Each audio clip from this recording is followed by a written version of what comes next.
گزشتہ درس میں سورہ احزاب کی آخری 2 آیتیں رہ گئی تھی، آخری 2-3 آیتیں انشاءاللہ پہلے ہم درس تفسیر قرآن ہی سے کرتے ہیں، پھر اس کے بعد مسائل رمضان پر انشاءاللہ تفصیلی گفتگو ہوگی انشاءاللہ۔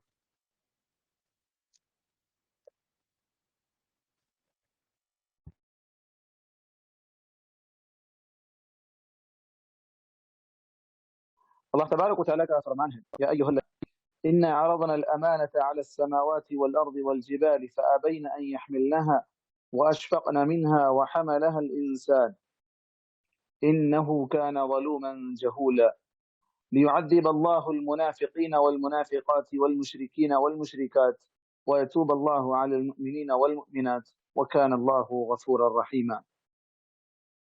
ایمان والو، اللہ تبارک و تعالیٰ سے ڈرو اور سچی بات کرو۔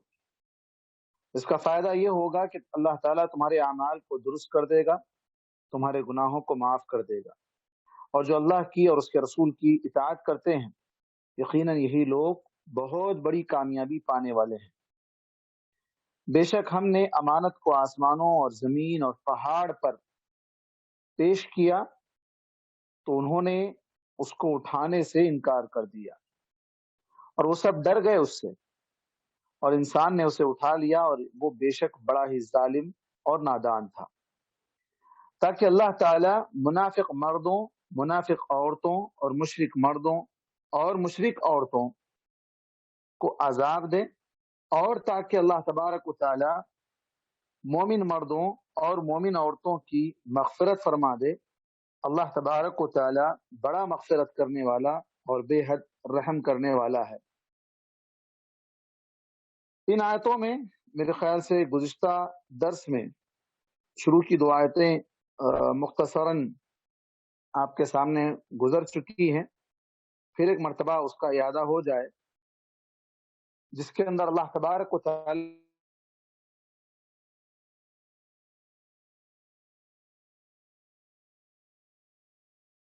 نے اہل ایمان کو تقوی اختیار کرنے یہاں قولو قولا سدیدا، جب بات کرو تو بالکل سچی بات کرو، جھوٹ سے بچو، دوسرے الفاظ میں۔ اور جھوٹ ایک بہت بڑا کبیرہ گناہ ہے۔ جھوٹ انسان کو برائیوں کی طرف لے جاتا ہے اور برائیاں انسان کو جہنم کی طرف لے جاتی ہیں۔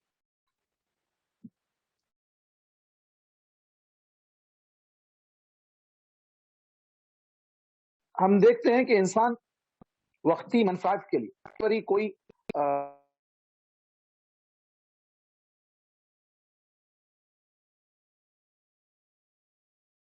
فائدہ اس کو ملنے والا ہے، اس کے لیے کہیں عزت کا معاملہ ہوتا ہے، کہیں دولت کا معاملہ ہوتا ہے، کہیں عصبیت کا معاملہ ہوتا ہے، مختلف ناحیوں سے اگر دیکھیں گے تو انسان جھوٹ کے سہارے اپنے آپ کو بچانا چاہتا ہے۔